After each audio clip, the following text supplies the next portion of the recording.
you review everything. What have been some of the top pieces of gear this year for you that you've reviewed? Okay. Okay, you have a handful of like really cool vintage pieces. You have a 54 Yeah, Les Paul. I do. What's the story behind that guitar? How'd you get it? Is this the one behind you right there? Is that it? No, Or no? this one is That- a 52. That's a 52. Yeah. That was that converted or Yeah, it was. I've got this 54, and I've actually I have a gun safe downstairs that holds something like 150 guns or like a bunch of really good guitars. Yeah, So yeah.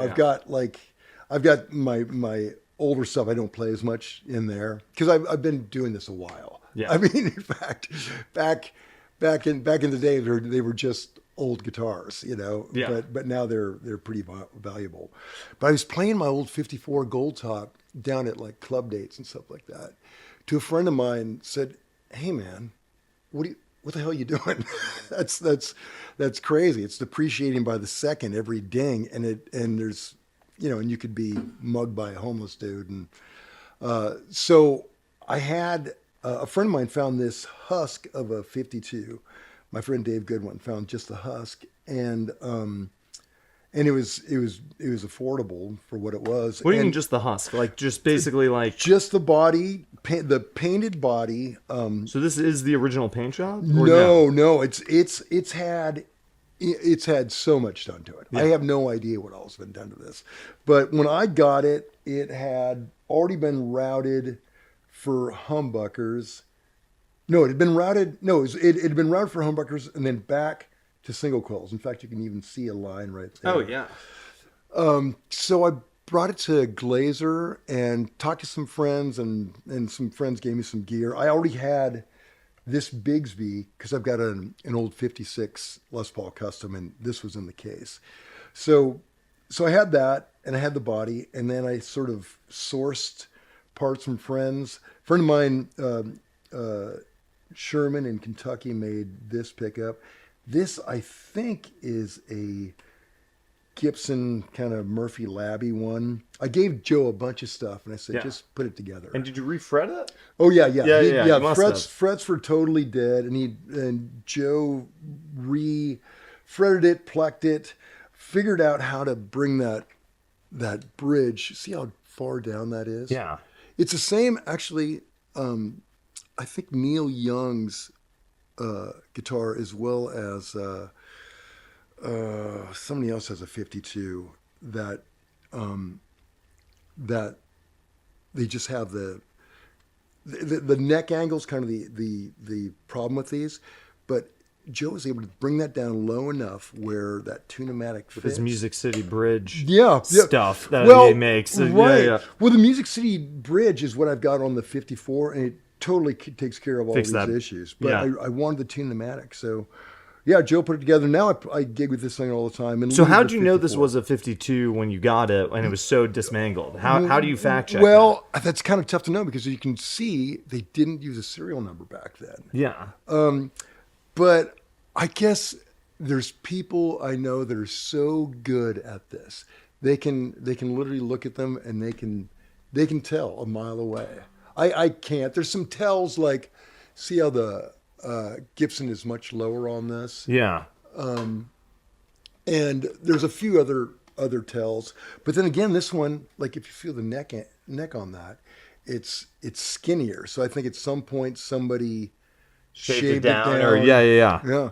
It's been through some stuff. How do you find, like, I love these stories. I don't know if you know Zach Childs. Like, he's got a great story about how he found, like, a beat to crap 57, I think, Esquire, and then refurbished it. Cool. Like, how do you do that? Like, so you had just had a friend call you up and basically recommend this guitar. Right. Well, but these are like people I've known for 30 years, you know, and you put out like kind of the call to your friends and a lot of guys are guitar players. Almost everybody I know, part of your guitar player experience is the whole swap and trading and looking. And I mean, like Bukovac, he is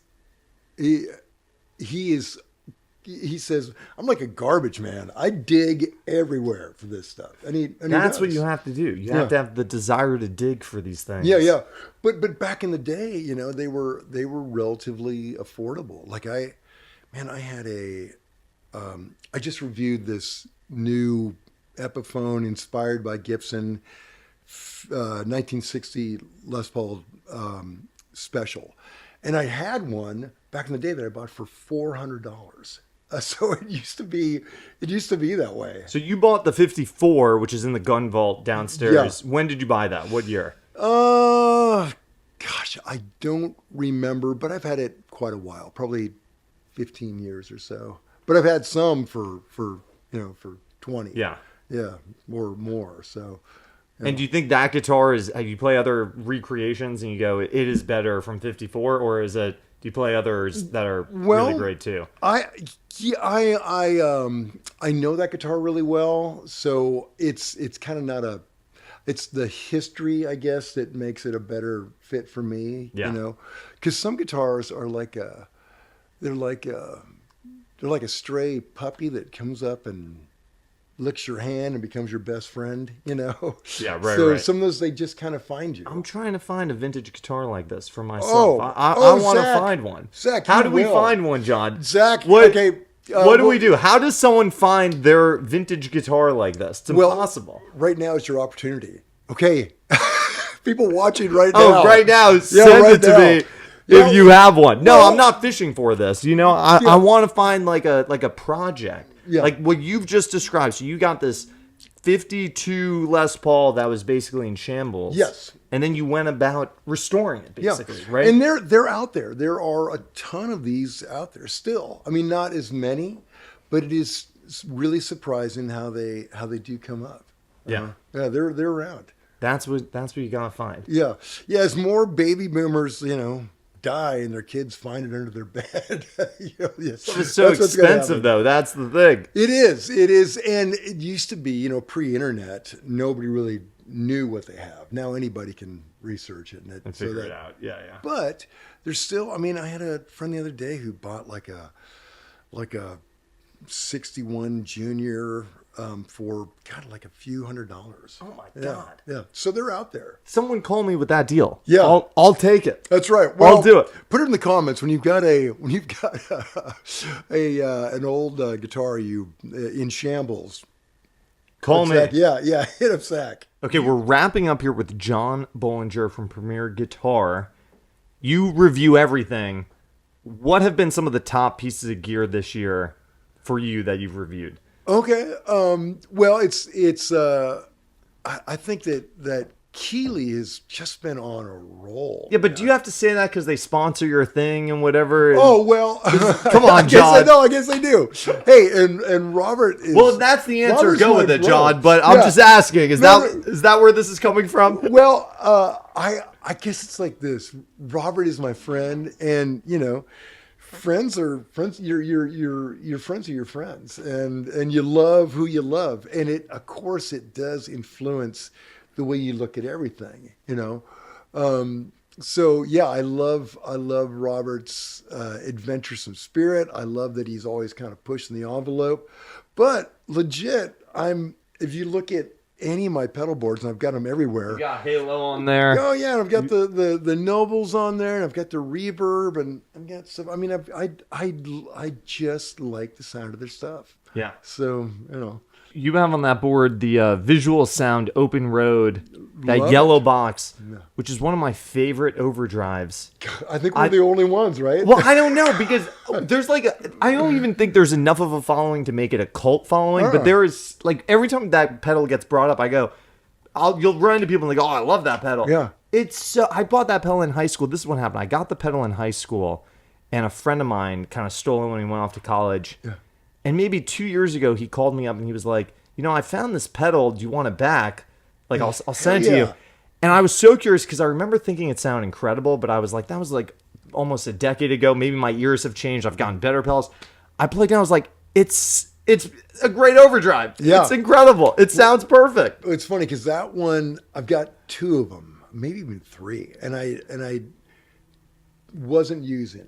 I wasn't using them. Yeah. And took it out after a while. Like, God, why did I stop? But we stopped because we're always trying out whatever, the new thing. Yeah. But yeah, I went back to it. It's amazing. It's basically, what is it, Nobles, essentially, is I think what the circuit's based off. That's what I always hear, but to me, it never sounds like a Nobles. Yeah, It always, I don't know what it is. yeah. Well, and look over there too. I've got this Ross compressor. I bought that. That was one of the first pedals you ever bought. Oh right? yeah, I bought it in 8th grade. And you still use it. Yeah, I bought it for $50, which is a king's ransom in 8th grade. Did you get one of the JHS ones when they reissued it? When they were still making them? Yeah, I wasn't interested. Yeah, yeah.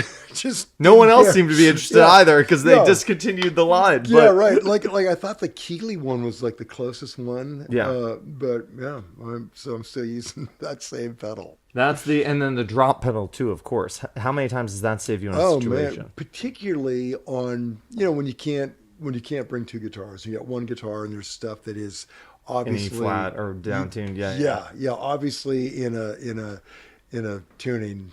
Yeah, it's the only way. Yeah. So. What is the one piece of gear? Is there something that you have on your board or anything? You've got the Halo. What else do you use, or what else is essential for John Bohlinger? Well, okay, I'll show you. Let me show you this. Like this is what I usually play, just because it fits in my gig bag. You've got the Halo. Yeah, I've got the Blues Disorder, and I've got this box of rock, which is just. I've had one of those for a while, and it hasn't been on my board, but it's a great high gain pedal. It's funny. It's different enough from this. How some days when things just don't sound right, like you just can't get like your overdrive right. I like having two different things. So if one doesn't sound right, the other one work. Yeah. might. Yeah. How do you use this though? Like if you have a rhythm sound and then you'll use this for leads or for a solo tone, or you just ride your volume knob? I think it's all just kind of seasoned to taste, but I tend to do most of the volume changes just with the volume on the guitar. But sometimes I'll hit the boost to kind of put it up there. Yeah. But yeah, I mean, you got clean, you got dirty, and you got swirly. Yeah. And I need to get a Halo one these days. Yeah, they're cool. I interviewed Andy Timmons and he talked all about it. Oh man. And I was like, I need to get one. God, how great is Andy Timmons? Unbelievable. He's such a nice guy. God, and just touched by the hand of God. But I think about that too, is how I set like my timeline or whatever to get wide, spacey, spacious delay sounds. And it's like, maybe I could just do that with the Halo. I need to check one out. Well, I know that Andy really relies heavily on his expression pedal. Like that's a big part of the way into the Halo, or yeah. That's I think that's how he does. I think that's how he kind of designed it, and it works great for him. But I'm not great at expression pedals. I tend to, I don't know, click and forget it. Yeah, exactly. Yeah. John Bohlinger, the king of the rig rundown. Oh man, I don't deserve that, but thank you, Zach. But wait, hold on, John. What you do is such a great service because you taught all of us about gear, the right gear, inadvertently by interviewing these legends. We would aspire to own pieces of gear. We would dream about gear. We're still dreaming about gear. It's like I have watched so many rig rundowns, especially when I was a kid. They were so exciting and inspiring. You brought such a great energy to them. Well, they're incredible. That is really kind of you to say, and I don't even think I deserve it. I'm just glad to be part of it. It is really fun. If there was a Smithsonian for guitar content, the rig rundowns would have to go in there. Yeah, they will. Well, hopefully they will be out there until our ape overlords shut down the internet. Yeah. And then we'll just be back to the Stone Ages. Yeah. John, thanks for taking the time. Yeah, Zach, thank you, man. We'll see you next time. Yeah.